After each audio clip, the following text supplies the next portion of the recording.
But what would you think are the main tips when you're talking with people, or you're trying to make those links and networking? I think the music industry can be quite cutthroat, and there are a lot of people that are quite rude, and that's okay because they get things done.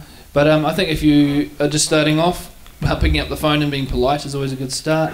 And the more you do it, the more they're going to know who you are. So when you ring up and say, look, I want to go to contract on this venue, they'll be like, sure, Dave, that's fine, short term, no worries. It's not going to be, who are you, what's your, you over through all that all over again. So I think part of the network is just you're constantly doing it. If you're doing it a lot, it becomes easier and easier.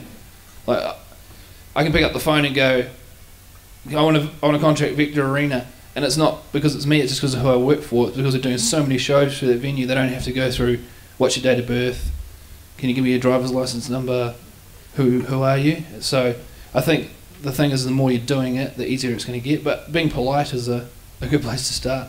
Yeah, talk directly, I think, and don't assume everything will be alright. And yeah, and just, you know, be a bit polite, because I do know bands who have been banned from venues, which is kind of great in a, I don't know, in a rock mythology kind of way, but it's also really crap because it just means there's less places they can play.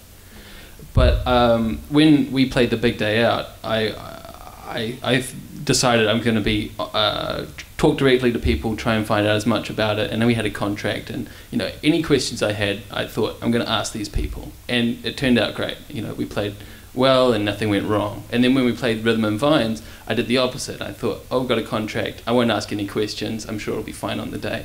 And we got screwed over, like, you know, and there's not much you can do about it when you arrive in, you know, in Gisborne on the day and you don't have a parking pass, and you don't, and your guest passes, oh, we don't know where they are, oh, you didn't read this bit in the contract, or you didn't ask this question. And I think I could have easily just asked that question. I was just maybe a bit shy and, you know, didn't have the time. Fantastic. Other? Lots of information in emails. Just kind of make, you know, before you're playing the show, just be in constant contact with the promoter or with the venue or whatever, because there's nothing worse than, like I've been trying to get in touch with, you know, a promoter who, like a small-time promoter who was putting one of my bands on a show, and I couldn't get hold of him, and he just wasn't replying to his emails. And so the band that I look after had no idea, you know, when to be at the venue, when the sound check was, if there was backline. So I think the best advice I can give is just give lots of information, and don't worry about going overboard in contacting. I mean, I've had an email from a band in Australia that gave me so much information about their band, but apart from they missed out their band name. I was like, what's your band name? And they're like, oh, it's, you know, so-and-so. But it'll be one of the first things you put on the email. But yeah, just lots of information is really good, because I get annoyed when people leave out information and stuff like that, or really hard to get hold of as well. So providing good information, yeah. Being polite, being direct, staying in contact with the team or the promoter, not where you're in their face, but just having that, building those relationships. Yeah. I think that's sort of been coming through with a lot of things, being able to to be sociable, to be confident, and just being prepared to get shot down, but giving it a try, and keeping those that dialogue open is really important. And never be rude. We don't like rude people. Yeah, and I think just going back to what we said before, always how much is it going to cost me?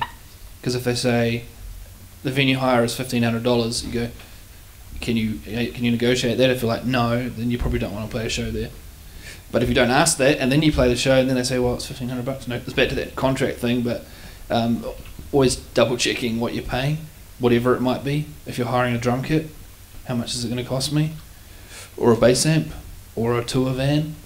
Like, you know, it's just like when you start messing with money and you don't know what you're actually spending. Do up a budget, get a spreadsheet, you know. Keep That's where it gets messy. Yeah, receipts. Just write everything down.